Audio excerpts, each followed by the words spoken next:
but they don't know why they're alive. And I want to say it again. Hope is born when purpose becomes clear. Come on. Wow. Okay. When you know your purpose, you can't be defeated by circumstances. When you know your purpose, you'll survive a lion's den. When you know your purpose, you come out of a fiery furnace. When you know your purpose, you come out of a tomb. Shandili andai. It was not the eternal purpose of Christ to see decay. No, sir. No. When you know your purpose, your season of lack cannot define you nor confine you. When you know your purpose. When you don't know your purpose, you're too easily deceived. Come on. Because you received the prophetic word and it didn't happen the next day. Can I meddle just a little bit? Why do you think Abraham was the model of our faith? Because the longer it took, the stronger his faith got.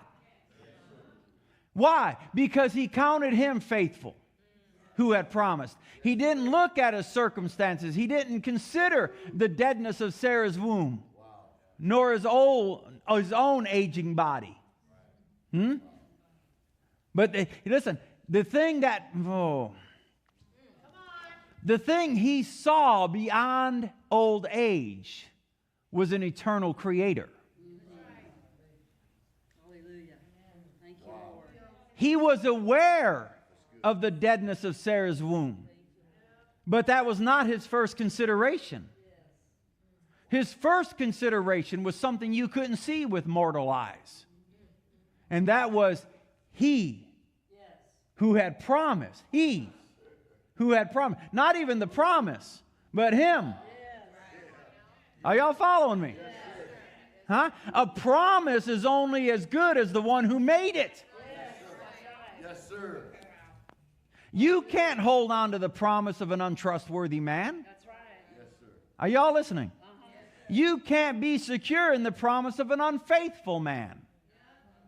But one who is just and faithful, in whom there is no variableness, no shadow of turning, the one who changeth not because he is perfect, you can have security in his promise. Yes. Glory to God. And so Abraham considered him faithful who had promised. Number 2, what are the riches of his inheritance? God is not trying to barely get you into heaven. I think many saints have the idea they're going to crawl into eternity. You know what I mean by that? Like a man crawling looking for water. Tattered and withered and worn and been beat up by life and by the desert, and he's crawling to the oasis. You can hear it in their theology, and even, are y'all with me this morning? Or am I just like chasing all kinds of rabbits? You can hear it in the songs they sing. You can hear it in the sermons they preach. They have no concept of a victorious life. Wow. It's like they gave their life to Jesus, and now they're going to spend the next 30 years in lack and in torment. Because won't we be happy? Over there.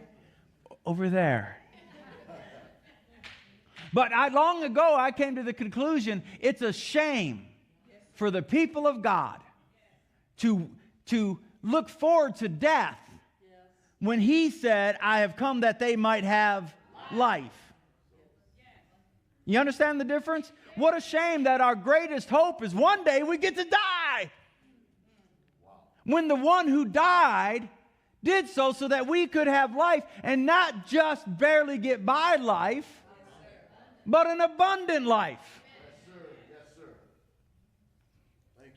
So God is not trying to barely get you into heaven. You're a beneficiary. You're a recipient.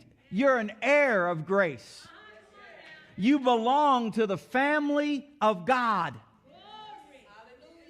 And that's the only bloodline that matters. So, I mean, this will change. Listen, when you go to the doctor and they ask you, what did your mama die of? What did your daddy die of? And this and that and the other thing, and they're looking for, what do you call it, hereditary diseases? You ought to give them your true bloodline.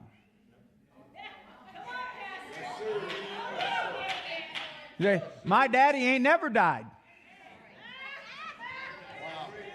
My elder brother rose from the dead.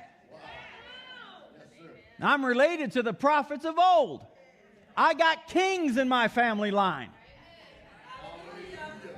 Well, Pastor, again, that's just a little bit excessive. Listen, if you and I are going to live proper Christian lives, everything about it is excessive. I mean, there ain't nothing about it that makes sense. It's all too good to be true. Number 3, I need to hurry. I don't know why.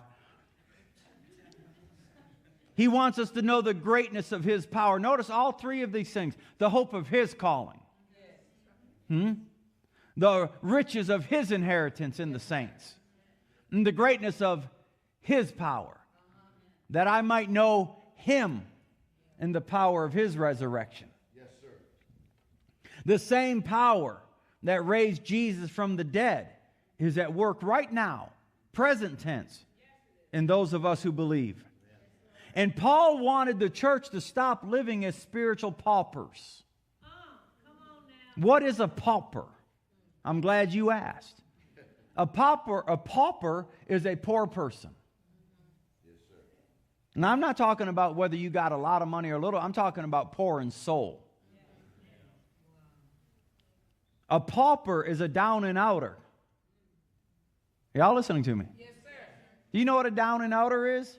The opposite of the up and inner.